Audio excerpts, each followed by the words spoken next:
Got rust? Good.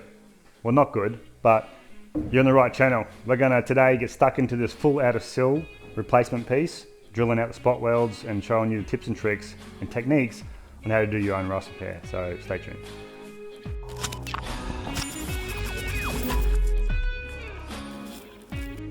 Alright guys, so if you've been following along, we're up to episode 4 on the Rust Arrestor on the XW Falcon, and I've just got a whole nice big pile of boxes from Rare Spares with all replacement rust repair panels I've ordered, and including the full outer skin of the sill. Alright, first things first is we need to get a grinder to expose all the spot welds, and the best way to do that, I found, is using this Easy Lock tool that I bring up every single episode because I'm in love with it and it's just so handy. You can get flat disc type or just a sanding disc. I've been getting these sanding discs from my Amazon. Someone's ordered one, so thank you very much whoever done that, and you get like 40 for $20 or 50 cents each. So check out my Amazon link below if you're looking for parts like this or tools or materials or whatever. But that's what I use, or you can use a grinder or a flat disc, whatever you want. Whatever you got, grab it, use it. To do that, just go along and just sand or grind the top of the panel, and that will expose all the spot welds because they're normally deeper, and you can see that's where they all are. I'm replacing this section from here all the way back to as far as I can get, probably underneath that section there because that's all buggered. The process involved in that will be drilling out the spot welds along here. I'm going to do a cut all the way along that middle section there where it's covered by that door strip, and that's where I'm going to do my stitch weld, because if it's not perfect and it's not, it's got a little bit of wobble in it, it's going to be hidden anyway. There's no point doing it on a section where I've got to do a lot of body work and hammer and dolling to get it flat. Why not do it at a section where it's covered? It just makes more sense to me. All right, so once I get all those drilled out, I'll get back on to you and let you know what the next step is.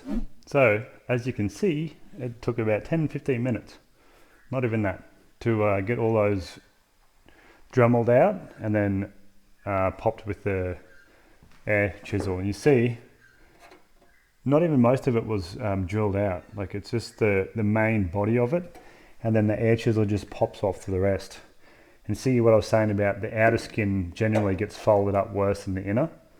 Whatever can move will generally move out of the way. So if you were going to keep the outside and do the inside rust repair, just drill straight through with the drill bit, so you're not ruining the outside panel, and the inside one's getting replaced, so you'll have new material to drill to. But anyway, if you're going to do the inner and outer sill repair all at once, then yeah, you would have to run some structural braces and with upright supports just along, just in case the car does sag a bit, especially if it's on a rotisserie. If you've got mid-mount, blocks, or you're working from the ground, still would do it, because that's a big structural support piece that could just kink your whole car. So for me, I've still got the inner skin that I'm going to keep there, so yeah, I'm not too worried about that, but something to think about if you're doing yours. Right, so I'm going to get that taped up, marked out, might do a proper measurements this time, and then start cutting that out. And then when I get to this point here, I'm going to have to cut out that section and around, so the whole bottom drops off and exposes just the piece underneath. But happens pretty quick. Just get into it, think about your job first, and yeah, just get in and do it. Yeah, just get in and do it.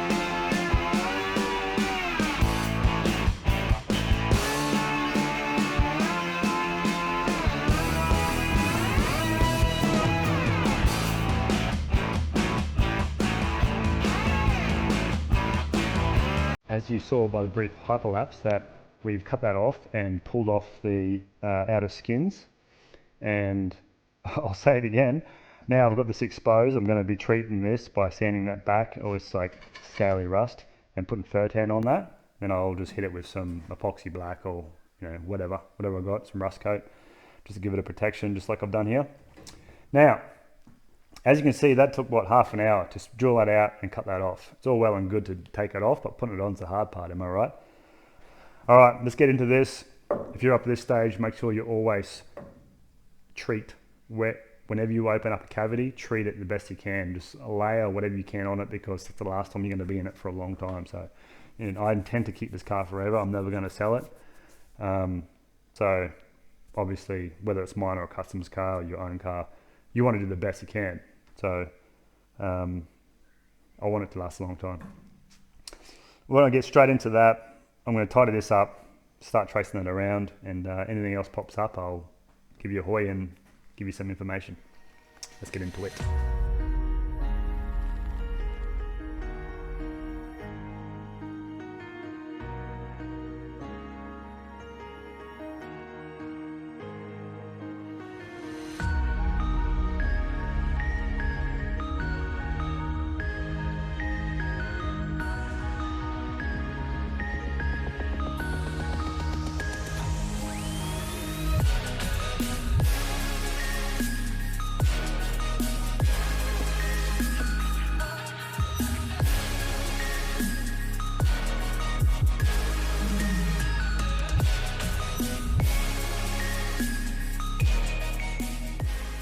Alright, so that worked pretty good.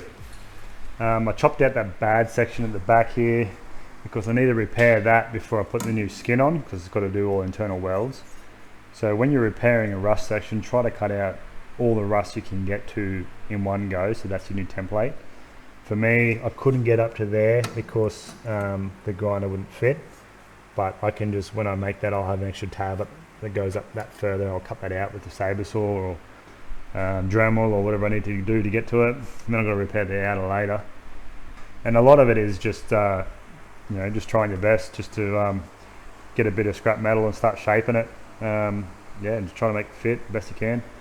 It's all practice in my eyes. So you see, I just went through and first I used the Easy Lock sander to get the bulk off, and then I used the wire wheel just to clean it up a bit more.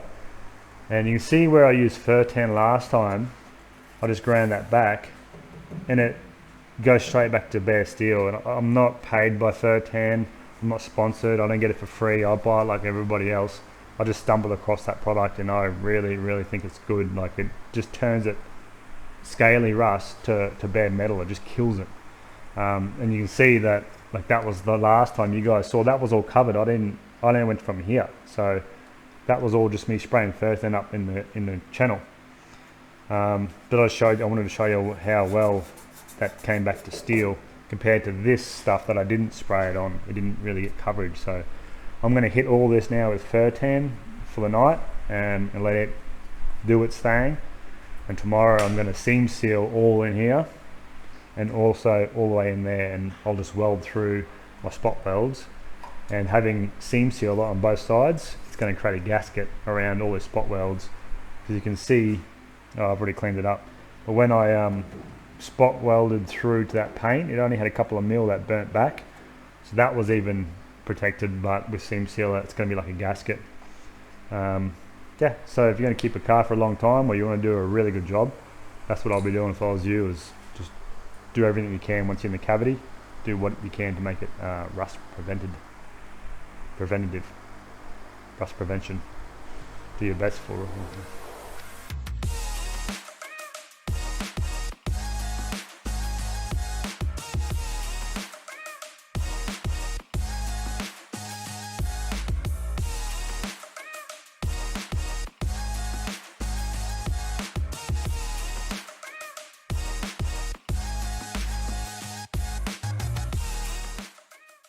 Alrighty, we're back in the morning here. I'll show you quickly how well that fur tan worked. It just turned it to a black deliciousness for a base. Now we're going to prime that. First of all, it says that you can try to wipe it off, but it also says you don't have to. And I've spoken about this before. Like, it's dry, it's hard, but some spots you can actually wipe off a little bit of powder. So what I like to do before I prime it is, I'm not worried about scrubbing it all off. I'm just going to use wax and grease. I'm not going to use water because behind it is going to be metal like you saw yesterday. So what I'm going to do is get wax and grease remover and just give that a bit of a wipe down everywhere, so it gets all that powdery, the loose stuff. I need to prep the base for the primer.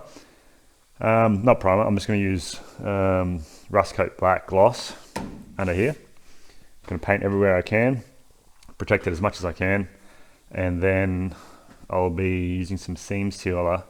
Once I get this side fitted, I'm going to seam seal everything and then let that dry and then weld it on. So that's the plan for this morning.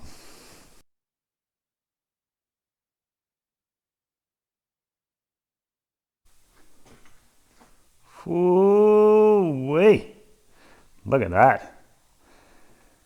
Alrighty, so that is pretty well mostly cut to place, and that's what I meant. I'm just going to cut around here, cut on the bottom. I still need to tidy up that bottom lip. So basically I'll do some fine trimming on this piece to get it fit exactly in and where I want it. I'm going to go ahead and do that. I've still got a seam seal underneath and all the back of that piece. I'll do that when I'm ready to weld in. Let that dry, then I'll go ahead and start welding that in, but that will have to wait till the next video because this one's actually running out of time. But that goes to show it's $130 for this outer skin, maybe 5 hours or so, I reckon, that we've done so far to get to this point. So what I said in the last video is that rust repair panel I made, it took me 5 or 6 hours to make that, because I don't have that expertise as yet, and I still didn't have the tools for it, but I still made it. So if I had a rust repair section, fair enough, cheaper, more time efficient to just make a rust repair panel and just weld it in. But if you've got a full dinted side like I had, then yeah, 100%, it's going to be more viable for you to buy a rust repair piece. Shape wise and like the profiling is pretty damn close. It's a little bit too wide here, but it's still got to go back. So once I squeeze that down and in and clamp that down the bottom there, it's going to be pretty well spot on. So I'm pretty happy with the profiling of it for the price of it, So yeah, hopefully that helped you guys and girls if you're doing your own rust repair on your SILL. Stay tuned for the next one. We're going to start talking about welding and stitch welding and butt welding and all sorts of stuff about fixing this panel. So very important that you don't get warpage, and welder settings as well. I'll touch a bit on that. So let me go ahead and start trimming all this up and getting this ready for the next episode. Stay tuned for that. Thanks for watching. Check out the Amazon link if you are chasing some parts for your restoration and tools and materials. I've got a few things on there. And other than that, check out the merch. I've still got the Twisted Metal Customs Field of Dreams merch there. I'm going to probably change that design soon, so get in now before I discontinue it, because I don't think not sure whether I'll continue that one or not, but it's pretty cool, so check out that as well. So thanks for watching. See you next time.